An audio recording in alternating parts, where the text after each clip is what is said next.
forcible recruitment under threat of death. Gruesome videos of other people being sawed arms, limbs. This is about threatening a citizenry. This is about showing that you got power and that you cannot be resisted. This is why you see often bodies hanging from bridges.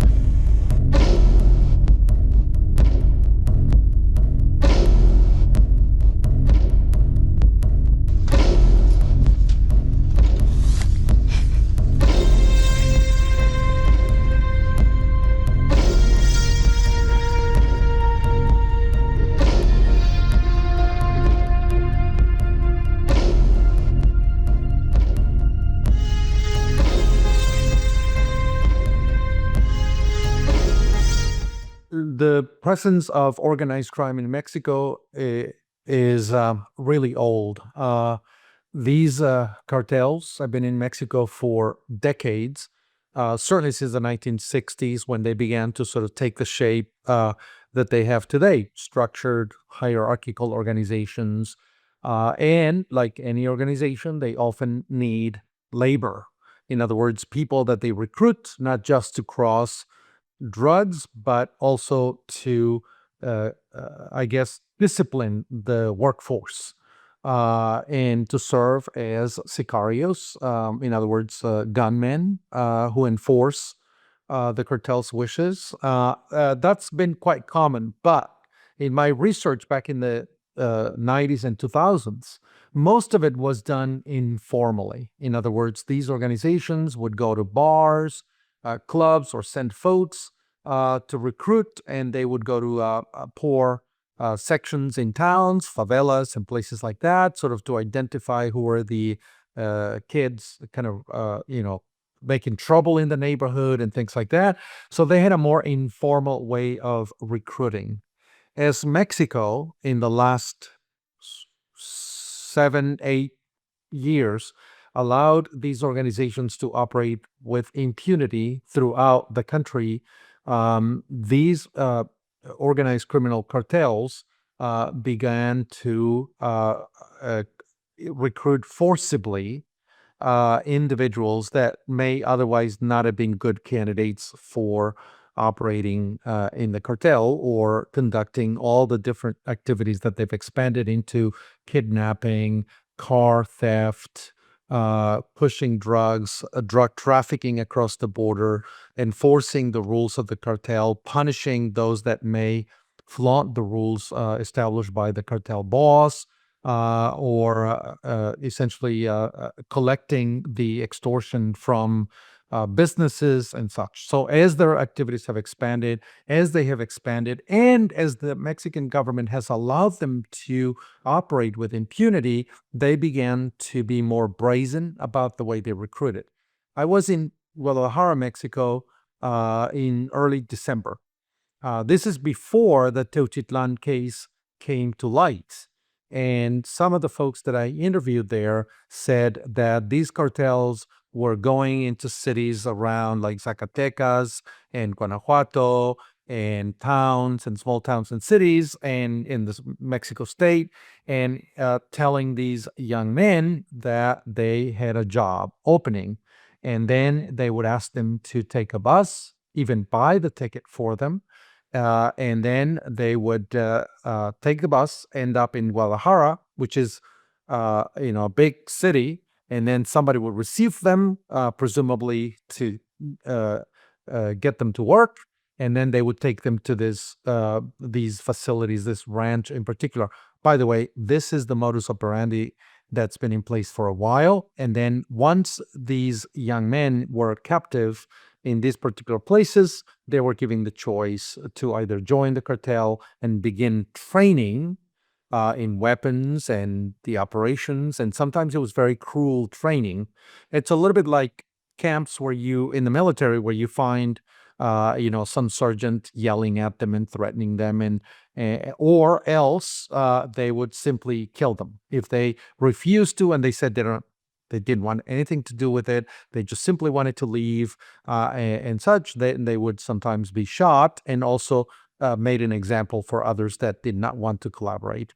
So this became quite common, and you find these places in many, many different places in Mexico, in Michoacan, in Jalisco, in Tamaulipas, in Zacatecas, in various places in Mexico, where they essentially concentrate people, deceive them to get there, concentrate them, and then force them to become part of the cartel in various activities.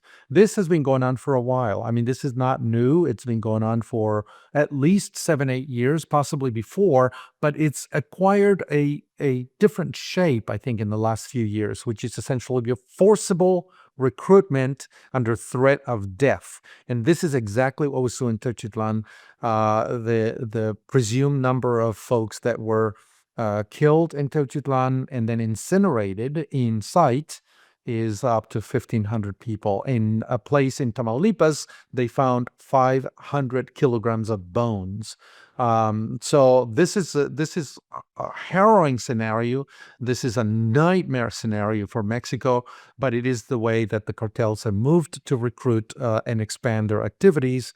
And the government has essentially been asleep at the switch. Let's be very honest and very clear. Under the López Obrador administration, this is exactly what happened, because he implemented a policy of abrazos no balazos, hugs not bullets, and this is where we ended up.